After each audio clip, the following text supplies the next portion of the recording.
everybody here with Off the Field with Isaiah Robinson, special guest Jaret Patterson James Patterson. So before we get into this interview, make sure you guys like, comment, subscribe to the video. And if y'all want to see anybody else on the show, just put it down below. We're going to try to get them on. So, Jaret and James, y'all was the first people I interviewed on this show. Now we got hundreds of thousands of followers and viewers and things like that. So I just want to appreciate y'all for coming on and just giving wisdom to the youth and everything y'all been doing. Y'all great guys and things like that. So talk to me about who Jaret and James is, just coming off the rep. I'll go first. Just brothers who work hard, blue collar mentality. If you know my parents, that's where we got work ethic from. My dad works for the water company, WSSC, and my mom, she's a principal, was a principal, and I think she's a vice principal now. It's all about putting your head down and impacting everybody around you, and just trying to be the best that you can each and every day. And me and Jaret, we just try to resemble that through them, and don't really want to disrespect the name on our back and make a bad name for them or anybody in our family, and just just want to be that light for everybody around the area. No, like James said, man, just two guys with a blue collar, mentality, hard workers, determination. Guys that's kind of just chasing their dream and their goals, and we kind of been at this for a while now, and it's kind of beautiful to see that everything is coming true, even though we still got ways to go. But like you said, man, we just two guys chasing their dream. Sure.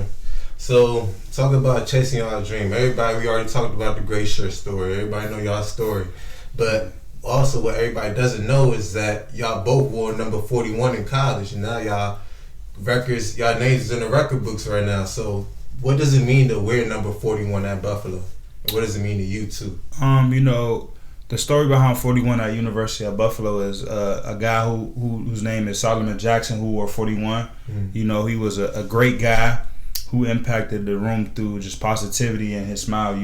If he were to step in his room now and he smiled, he'll brighten the whole room. Mm-hmm. And he passed away, R.I.P. to Solomon Jackson, and my condolences to his family. But he passed away in a workout because of heart problem. And the guys who were in the room, like some of our old heads when we first got into college, they really knew the story, and they keep passing along and of the type of guy he was and what happened and how scared it was, and it made just the program so much tighter, and the way we do things that's on the field and off the field as well, and then just how we treated each other in the locker room, from things like that. And to wear that number for game day, man, it was something special because it felt like he was with you, and if you had a great game in it, like, it was because of him. It wasn't really because of you or anything that happened. It's like he just blessed you or he was with you. Mm. Yeah, I think that was a good program tradition that Coach Lapo and Coach Lapo and them started. And like you said, they pick a guy who was worthy each week to wear it, on game days, and like you said, man, when you wore that number, it felt like you got superpowers.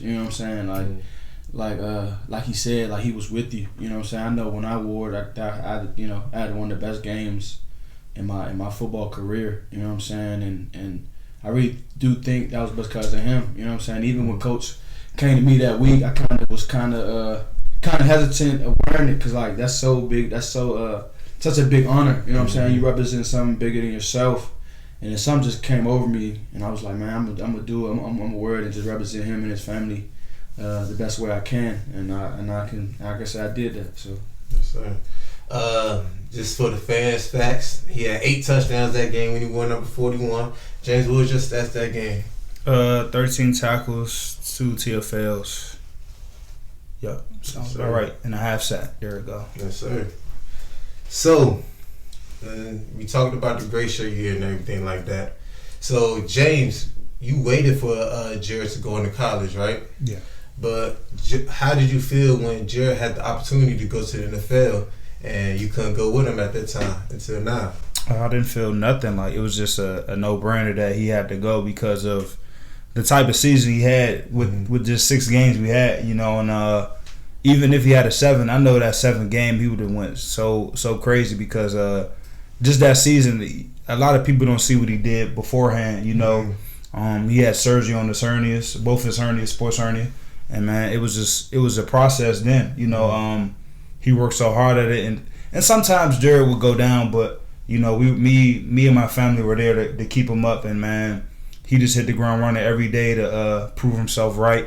And then when the season came, it all paid off, and he had 6 games where he had 1,000 yards, and I'm like, people acting like, your brother's crazy. He's all these runs and all these moves he making, and I'm like, man, I've been seeing it for years, and it's just nothing new to me. And he put the work in to really have that type of notoriety. You know, having that notoriety be a Heisman candidate. You know, that's something rare that happens from Maryland. You know, shout out to Caleb. You know, he just won it, but shout out to Caleb. You know, just from Buffalo. You know, and that's rare. You know, and to get his names in headlines like that to create awareness for the University at Buffalo and smaller schools. So Jaret, I know you probably felt some type of way leaving James too to go to the league. Like, what was your feelings throughout that time? Yeah, it was tough, man. You know what I'm saying? That was always our dream to go to school together. You know what I'm saying? The University of Buffalo, you know, was that school that offered us the opportunity. But like you said, you know, when I was, you know, thinking, discussing it with my parents and people, you know, in my support system, what I should do, man, he was the first one who was like, you gotta go. You know what I'm saying? And that kind of meant a lot. You know what I'm saying? Even though he waited for me, you know, while we had the Greyshirt, you know, he told me like, man, you gotta go. You know what I'm saying? Like, opportunities like this don't come very often. And you know, I listened. You know, I trusted him. You know, I trusted God. I prayed on it, and I was like, I wasn't gonna look back. You know what I'm saying? I knew I was ready, and it was something I always dreamed of, to play in the National Football League. And I'm here, just finish up, you know, my second season. So you know, I'm blessed, and hopefully he's right next up behind me. So you talk about you feel like you was ready for the league and things like that. What are some things that you been in the league for 2 years now? So what are some things that you gave, some tips you can give back to the fans, and some tips that you gave to James just from being there already, just throughout the whole process, money, life? Yeah, man, I got a lot, man. We can sit here for a long time. You know what I'm saying? Just really, I mean, the biggest thing, it's a marathon, not a sprint. You know what I'm saying? You can never get too high, never get too low. You kind of just stay, you know, in the middle. You know what I'm saying? Because, you know, the game gonna test you. It's gonna test you in many different ways, off the field, on the field. So you just gotta keep going. And when things get tough, just, you know, have that good support system, which I have, and they're gonna help you get through it as well. That's also another key aspect of it. You know, having the right people around you. You know what I'm saying? That's gonna keep you accountable and make sure when the tough times hit, they're gonna have your back. You know what I'm saying? And just financially, just really just stay in your lane. You know what I'm saying? Like, I always been a guy, never been a flashy guy. You know, with the fashion, you can ask him. You know what I'm saying? He sometimes pick out my clothes. You know what I'm saying? Like, I'm not a flashy guy. You know, with jewelry and stuff like that. So I don't have a problem with that. I like to, you know, save. I'm a cheap guy, man. I'll save money, because at the end of the day, I'm doing it for, you know, my kids, you know, my future family. You know what I'm saying? I play and yeah, like I said, I'm doing it for my kids and my future family. So when, you know, when that comes, you know what I'm saying, they be good and I'll be good. You know what I'm saying? You know, when I walk away from the game. Anything you did different in college that you're doing now? I mean, my agent, I'm with the Sports and Entertainment Group, you know, signed with Adisa and Jeff. You know, what got me, I guess, to them is just, I mean, they local, and they some real dudes, just like me. You know what I'm saying? Like they not it's not a weird relationship. Like, it's like I'm talking to my uncle, or you know what I'm saying? Like you know what I'm saying, or something like that. That's not a weird conversation. You know what I'm saying? It's someone that wants to see me succeed. You know what I'm saying? And that kind of attracted me to them, because that's how real they were, and family oriented. You know, them guys are, and just really things I just learned, man. Really, just once you find your routine, just keep mastering it every year. You know what I'm saying? You always got to keep improving every year, because you know, the NFL, since a result, revolving door. You know what I'm saying? They bringing people in to replace you and things like that, man. So you really gotta improve every year. Which I love competition. You know, I love the challenge. So if you can do that, man, you can survive in the NFL for sure. Mm-hmm. Anything you want to say on that, James? Anything that you was just seeing throughout the process? Just his routine, man. You know, the way he take care of his body. You know, he'll go to Dr. Solano, a local guy. Dr. Solano. You know, he's a guy that a lot of athletes around the area know. You know, and you know, he goes there to really work on it. You know, just to see how he eats and to see the type of vitamins and minerals he takes to have his body right, and it's very important on the mental side too. You know, and when to get away from the game of football, because like if you just football all the time, man, you're gonna burn out. So you really got to know when to just put football down for a minute and then get your mind right, and then once it's back to pick up football again, you ready to go. And man, it's a lot of things I just seen him do, and this is, man, you gotta love to compete. Mm-hmm. It's gonna be a lot of competition, like you said. It's gonna be a revolving door. Like you got people coming in, you got people coming out, so you gotta be ready for anything. And man, you just gotta. I already know how my brother goes. You just gotta work hard and go hard, because a lot of people are not gonna do what you do. You know, people gonna tell you gotta slow down, you gotta chill out, and you know, like, nah, bro, I'm trying to work, I'm trying to get better, and then and people will notice. You know, if you're doing the right things and you have the right people around you, and you're a good guy off the field, and you're doing what you got to do, man, they're gonna see it, they're gonna notice, because. You know, when I'm at the games and I'm just looking, observing, I see guys in press boxes next to me. They got binoculars, writing down things on clipboards about things, and I'm like, man, they're watching all the time. So you just gotta be on your P's and Q's. You gotta be a leader. Now we get into the trivia question part of the interview. Let's see how well y'all know each other. Y'all talking about twin brothers. Let's see what y'all talking about. So we gonna go James first. Yeah. James, what's Jared's favorite meal? Oh, barbecue. Okay, yeah. What's Jared's favorite color? I'm gonna go snap. You don't know me. No, I do know him, but he don't really got, like he said, he don't really care though, fool. Like, what's my favorite color? It's gotta be. Let me go blue. Yeah, it's blue. What's his favorite saying? You punk. Gotta be that right there. You punk. That's my second one. That's my second one. What's the first one? Stay sucker free. Nah, that's Coach James, fool. Nah, bro. The fuck, go ahead. You right. You've been around Jared his whole Hey, you be playing too much. It's gonna be an easy one for you. Jared favorite NFL running back? Barry Sanders. Mm-hmm. Who won the last fight between you and Jared? Oh, for sure. Nice. It's like that. We don't fight like that for I dog this. So this will be you, Jared. What's James' favorite meal? Gotta be pasta. Spaghetti, that's smooth. What's his favorite color? Blue. What's his favorite saying? Kill Mo. That's good. What's his favorite NFL player? London Fletcher. Alright. And same question, who won the last fight between you and James? Me. Really 5 for 5 right here. Winnies. So, let's talk about money and investments and things like that. Like, I know coming out of college, or while y'all being in college, did you guys have anywhere to invest your money or anything like that?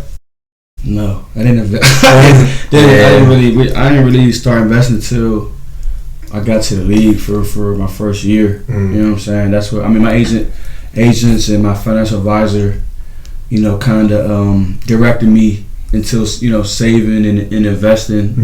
And you know, like I just opened up a Fidelity account, like that's an investment account and things like that. You know, which is important because that's gonna make your money, you know, grow. You know what I'm saying? That's what you gotta do. You know what I'm saying? You know what I'm saying? You gotta find ways to make your money grow and not just let it sit there. You know what I'm saying? Some guys in the league, you know, they do real estate. They do, you know, they do the stocks, the bonds, and stuff like that. I mean, there's so many things, you know what I'm saying, you can do.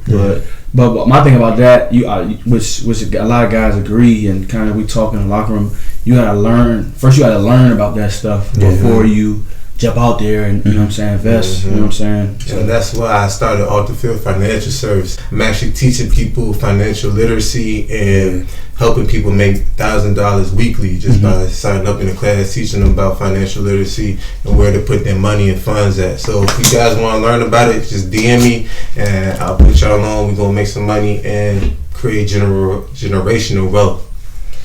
As football players, you risk our lives every day on the field without us even knowing. Like you said, number 41, he passed away just working out. Back in Maine, I had a person that passed away working out, R.I.P. Darius Minor. And just the thing we just recently seen with the Bills, DeMar Hamlin. So prayers to all his family. He's doing better and everything like that now. But just like talk about how as football players do you go about that mentally? Like I know when we was working out sometimes, like it's the typical saying would be like risk your life on the field, and if we die on the field, it'll be a glorious death or something like that. But like we really like I think you know, shout out to my guy DM. You know, he doing better, and you know what I'm saying. Prayers up to him and his family. But with that, man, it's tough, man. Like that, I think that really changed the game. You know what I'm saying? Like, and I think it was a freak accident, but like, just gotta, you know, we know what we signed up for, but just gotta. I think the league and the sport itself just gotta be just ready for those type of situations. You know what I'm saying? And just be smart about those situations, because it definitely was a freak accident. You know what I'm saying? But the game is definitely changing. You know, they're definitely finding ways keep us safe. You know what I'm saying? It's the rules are changing, penalties. You know what I'm saying? So it's even equipment too. Like you know what I'm saying? Like just to find us the safest way we can play this game. So I think it's going to keep evolving. You know, every year it's going to keep changing. You know what I'm saying? That is true. Like they coming out with new rules every year. Taking a step back after like my season, now I'm just watching football. And I was like, damn, this shit is actually dangerous. Now you look at it, like every place, I'm like, anything. You just never know. You just never know what. You step on the field, I mean, God forbid anybody injured, you just never know. You know what I'm saying? That's why you gotta go hard as long as you can, because you don't never know. Fact. That's in life, though. You gotta enjoy your life. You don't know, you know, what's gonna happen today or tomorrow. You know what I'm saying? So, talk about as NFL players, athletes, we all regular people at the end of the day, right? So, like, some people we looked at as more than that, as superstars and things like that. So like Skip Bayless making that comment about when Hamlin got injured and talking about why is the game not going on and things like that. So like, what are y'all feelings towards that as athletes? Like, it's bigger than football. You know, if you play football and you see somebody get injured, they always just move the drill, move practice, or move something around them and just probably like move like 15 to 20 yards up so they can get treated. But like, man, when it's something as severe as that, you really have to take the time to really acknowledge what's going on and give them a proper treatment and respect them. Because like, if you just leave him there and just continue the game, like, and he passed away, God forget he didn't, but it would have made some big noise across the nation or even the world because of how they treated it. You know, we're more than just football players. You know, it's bigger than the sport itself, and we're heroes to some people, and you know, we go out there to risk our lives to give people motivation. So, man, just imagine if he did. You know, how much criticism and scrutiny that the NFL would have gotten if they just let that happen. All right, but I say you never had football. What was something y'all wouldn't do outside of sports? Yeah, I'd probably be like a guidance counselor. Cause I really like helping people. You know what I'm saying? Or like a principal or something. You know what I'm saying? Or something. Or I feel like I could do something in that field, because I like just encouraging, inspiring people, and I really have a voice to just talk. You know what I'm saying? And try to get people going. You know what I'm saying? Mm-hmm. I really could see myself doing something like that, like life after football. Cause I just like helping people, motivating people, and just inspiring people. Okay. What about you? I'll probably be an educator. You know, probably middle school to high school range, and you know, me and my brother. He probably didn't mention, but we most likely want coach. You know. Nah, I don't want. You want to? Nah, I mean, I'm saying I probably just, you know, like good little guys counselor. Come to go see Mr. Patterson. Feel me? We'll see. You know, probably teach physical education. You know, because of I'm an athlete and I understand the body a little bit more than others. You know, I'm kinesthetically aware of things that happen and stuff like that. And you know, like you said, it's crazy because our mom's in the educational field, and man, she always told us and still tells us, man, you following the family footsteps, you gonna run the family business, and we need you here, need you there, and it's crazy because they need more males in the educational field because of inspirational purposes. Mm-hmm. Some boys or young men don't really have that father figure in their life, so to have somebody like us in that role, it'll be great for them. You know, it'll do so much more than they'll ever know. Mm-hmm. And I don't know if it's just like how we was brought up, because I feel like we was always brought up to give back. Like, yeah. Every time, like, we have free time, we giving back to the community or giving back to the next generation. So I can definitely see that in you guys' future too, outside of sports. So, what are some tips you can give to the youth who's chasing their dreams to becoming professional athletes? Just stay the course. You know, it's going to be hard. It's going to be long. You know, the days are going to go by slow, but the years are going to go by fast. So you really have to enjoy the process because, man, each moment is so small, but once you build it up each day, it gets longer and longer, and just. Football is that much, so man, you really have to just cherish it because when the football's flat, you're done. And man, just like you said, give back when you can, pay it forward because you were just in that position where you were wanting somebody to come to your school or somebody to sign your jersey or give you some gloves. So man, why not give it to the next guy in the stands or help a youngin out that really needs it. I think my biggest thing is just believe in yourself, and that's half the battle.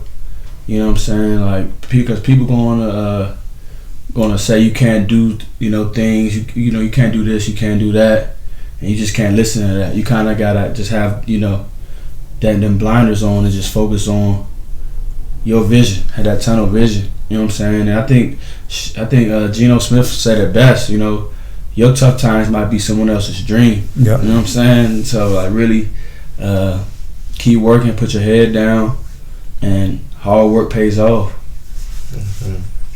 Well, now we get to the hot seat questions of the interview. These are all quick answer words, all right? Jaret, let's start with you. What is something that makes you extremely uncomfortable? More people probably staring. What's the most spontaneous thing you ever done? Spontaneous, probably went to Jamaica. What is the worst assumption that someone made about you? I was mean. I'm a nice guy. All right. Now, James. Now we get to you. Hot seat question. Who cheats more, women or men? You can ask me that. That's equal. That's very equal. Whoa, you wild. That's not good. He's an equal? Yeah, it's equal. What is the worst assumption someone made about you? I'm soft. You soft? Yeah, on the field. Really? I'm soft, yeah. What is something that makes you extremely uncomfortable? Somebody lying to me or not telling me they're like there's something wrong. Alright. What is one spontaneous thing you ever done? Dive off the top diving board. You talking about that joint? It was like 50 feet in the air. That joint was up there. 50 feet? Yeah. That joint was up there, man. I appreciate y'all for coming on the show. Anything I want to say to the fans of the audience? Nah, man. Appreciate you for having us. Yeah, man. Thank you. And man, tap in for real, man. Good gems on this show, man. Just good vibes, man. Tap in, subscribe, like, comment. That's how we do it. Yes, subscribe, like, comment. Need it. Yes, sir.